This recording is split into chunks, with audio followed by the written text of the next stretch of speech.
My name is Linda Carter, and this is a story I never thought I would tell out loud. For years, I've carried it like a heavy stone in my chest, a secret that's eaten away at every corner of my peace. But lately, I've realized that silence protects no one. Maybe by speaking it into existence, I can finally let go of the shame, the confusion, and the heartbreak that's haunted me for so long. I was 52 when everything started falling apart. I'd been married to Tom Carter for almost 30 years.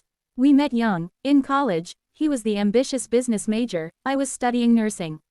He had a laugh that filled the room and a drive that I admired.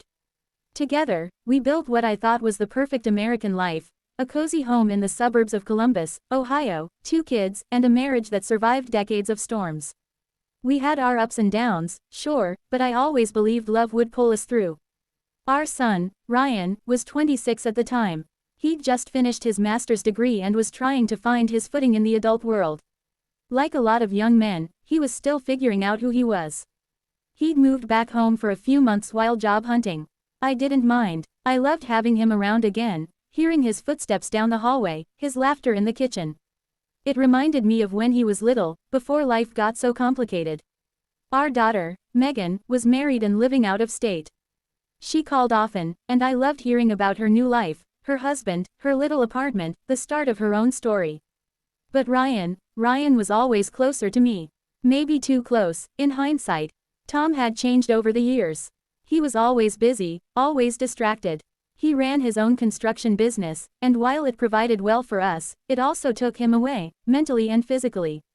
He came home late, ate dinner half asleep, and spent weekends either working on bids or glued to sports. The man I'd married had grown quiet, distant. The hugs were brief, the conversations shorter, the intimacy almost non-existent. I told myself it was just marriage, that long-term relationships naturally settle into something calmer. But the truth was, I felt invisible. When Ryan came home, it was like sunlight flooding back into my life. He noticed when I cooked his favorite meals. He asked me how my day was. He helped me in the garden and actually listened when I talked. He made me laugh again. I didn't realize how starved I was for attention until he gave it to me so freely. One night, it all began to shift. It was late, around midnight, and I couldn't sleep. Tom was still at the office dealing with some last-minute paperwork, and the house felt too quiet. I went downstairs to make some tea. As I waited for the water to boil, Ryan came into the kitchen, rubbing his eyes, shirtless and half awake. "Couldn't sleep either?" he asked, his voice low and tired. I smiled. "You too, huh? Guess insomnia runs in the family."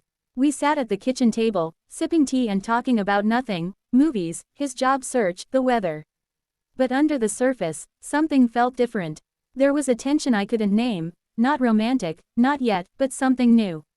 He looked at me longer than usual. His eyes lingered in ways that made me uncomfortable, though I brushed it off as imagination. The next morning, I tried to forget it. But small moments started adding up. His compliments, the way he'd touch my shoulder when passing by, the long hugs that lasted a second too long. I told myself it was innocent. That he was just affectionate. That I was overthinking things because I was lonely. Then came the night that changed everything. Tom was out of town for a 3-day work trip. Ryan and I decided to have a movie night. We made popcorn, poured some wine, and picked an old comedy we both loved.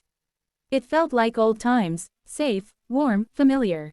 But as the night went on, the lines between mother and son blurred in ways that neither of us stopped soon enough. I won't go into graphic detail, this isn't that kind of story, but I will say this, a line was crossed. One that can never be uncrossed. The next morning, I woke up sick with guilt. I couldn't look at myself in the mirror. My hands shook as I made coffee. Ryan avoided my eyes, and for the first time since he'd moved home, the house felt suffocating. We didn't talk about it. We didn't have to. The silence between us said everything. Tom returned 2 days later, and I tried to act normal. But guilt has a way of showing itself. I burned dinner. I snapped at Tom over nothing. I avoided Ryan entirely. Tom noticed. He always noticed when something was off, even if he didn't care enough to ask. Weeks passed, and Ryan moved out. He said he found a job in Chicago and wanted a fresh start. I was relieved. Distance, I thought, would heal what had been broken. But it didn't. The guilt followed me like a shadow. Every time Tom kissed me, I flinched. Every time Megan called and told me how grateful she was for our perfect family, I wanted to scream. Because we weren't perfect. We were shattered, and I was the reason why. Ryan called less and less. When he did, he sounded hollow. I knew he was struggling, not just with his new job, but with what had happened. I told him we needed to move on. That we had to pretend it never happened.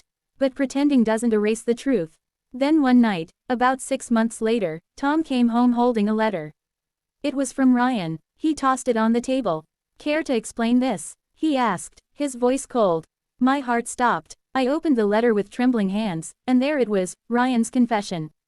Every word, every detail. He wrote about the guilt, the pain, the confusion. And he wrote about me. About us. Tom's face was red, his hands clenched into fists. "What the hell is this, Linda?"